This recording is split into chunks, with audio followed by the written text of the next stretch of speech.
ఛత్తీస్గఢ్లోని అబూజ్మాడ్ అడవుల్లో భారీ ఎన్కౌంటర్ జరిగింది. ఘటన వెనుక భద్రతా బలగాలు ముందస్తు సమాచారంతో పక్కా వ్యూహంతో దాడికి ప్లాన్ చేసినట్లుగా తెలుస్తోంది. మావోయిస్టు కీలక నేతలు సమావేశం అవుతున్నారన్న సమాచారం అందటంతో దాదాపు 1000 మంది జవాన్లతో 2 రోజుల ఆపరేషన్ చేపట్టినట్లు సమాచారం. అడవుల్లో జరిగిన అతిపెద్ద ఎన్కౌంటర్లో 31 మంది మావోయిస్టులు మృతి చెందారు. ఇప్పటి వరకు 16 మృతదేహాలకు పోస్టు మార్టం ముగిసింది.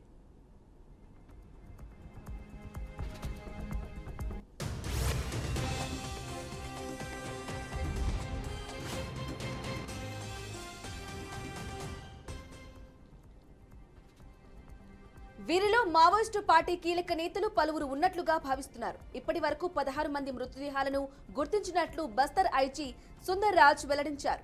మృతుల్లో Dandakaranya special zonal committee in-charge Neeti డీవీసీఎంలు సురేష్ సలాం, మీనా మడకం, అర్జున్, సుందర్, బుద్రామ్, సుక్కు, పూలో, బసంతి, జమీలా, ఏసీఎంలు సోహాన్, సుక్లు, జమ్లీ ఉన్నట్లు గుర్తించామన్నారు.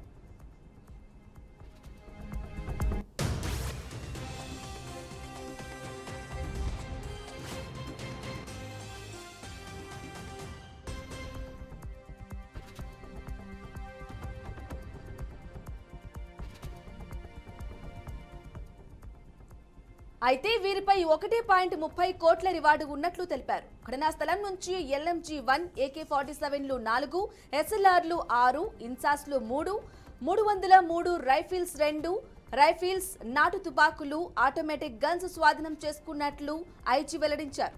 మరో 15 మంది మృతదేహాలను గుర్తించాల్సి ఉందన్నారు.